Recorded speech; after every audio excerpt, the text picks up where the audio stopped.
Hi, this is Robert from Revo Squared. Today we're going to be doing a bit of a dive into Shenmue 3's recently released gameplay trailer. And this is more of a shallow splash as opposed to a deep dive, but let's see what we can find. We wake up to an aftermath of an attack on what seems to be Bailu village. Looking closely you can see other victims. I wanted to highlight this guy right here as it seems to be the same guy from later on in the trailer. Voila. Now we know from interviews that we will be fighting the Chiyu men, so this seems to be their work. Now moving on, we have what appears to be Shenhua meeting Landi. I believe it to be more akin to the nightmare scenes in Shenmue 1. Now these are visions that Ryo has of Landi, Shenhua and the mirror.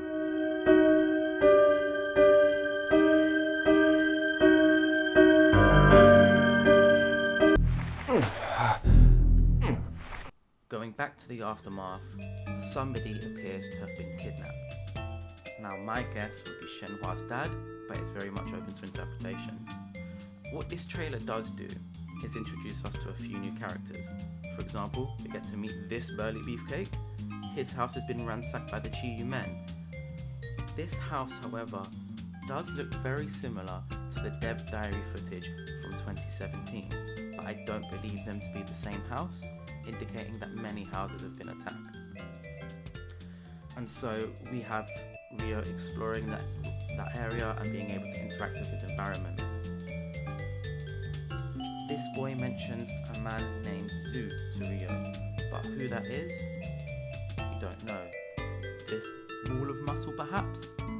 Possibly. Now this conversation, despite appearances, are with different people. We can tell from the hair that these are different people. What I'm getting at is that Ryo's father was well known within this village, and this is going to give a lot of opportunities for backstory and lore, something that Shenmue fans will love. Also, toy capsules! We move on after this to the fighting systems, which is a big part of the Shenmue series. Now this looks like Ryo's going to be learning a bit about the Drunken Master style.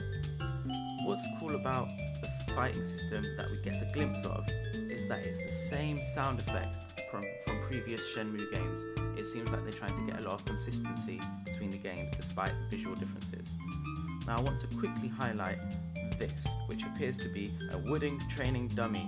Now these are dummies that are used for practicing Kung Fu and Wing Chun, and if you've seen any Bruce Lee films, then you'll get what I'm on about. Now, knowing previous Shenmue games, there'll be a lot of story tasks to complete in order to learn new moves from people, which are always really rewarding experiences. So apart from that, I think that's it. It's just a quick glimpse, but I think we've got a lot out of the game and a lot to expect and a lot to look forward to. So please keep in touch with us. We're going to continue to explore Shenmue as more as it comes out. I know I love it, I know you love it, and I know if you haven't heard of this game and you don't know anything about it, play it. I know you'll enjoy it. I know I do. Anyway, that's us. Thank you very much for listening, and I hope to hear from you soon.